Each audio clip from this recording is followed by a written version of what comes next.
బ్రిటన్‌లో పార్లమెంట్ ఎన్నికలు అట్లాంటి వాటిట్లో పోటీ చేయాలంటే బ్రిటన్ పౌరులై ఉండాలి. బ్రిటన్‌లో పుట్టినటువంటి వాళ్ళై ఉండాలి. లేకపోతే బ్రిటన్‌లో పౌరసత్వం పొందుండాలా.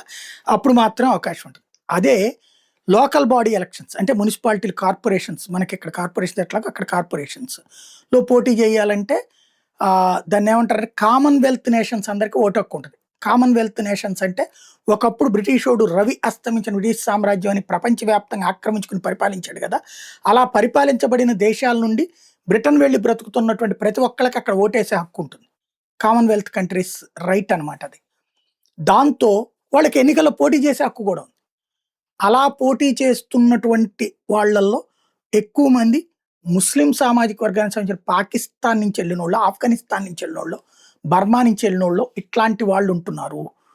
ఈ ఇంపాక్ట్ ఓట్ల పరంగా కూడా మిగతా మతాల పోలరైజేషన్ జరగట్లేదు గానీ, ముస్లిం పోలరైజేషన్ జరుగుతోంది. ఇప్పుడు 75% కార్పొరేషన్స్ వాళ్ళ చేతుల్లోనే ఉన్నాయి.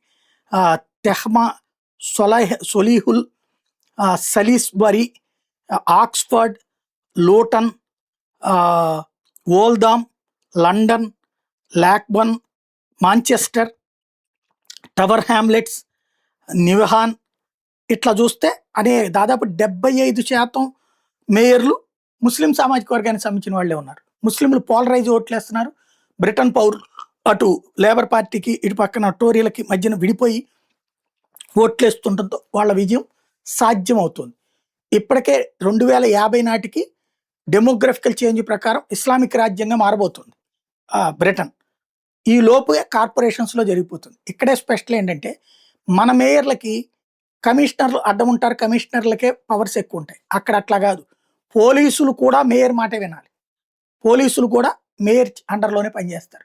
కాబట్టి అక్కడ మేయర్‌లు హై పవర్‌ఫుల్. దాంతో అక్కడ ముస్లింలు కోరుకున్న పని జరుగుతోంది.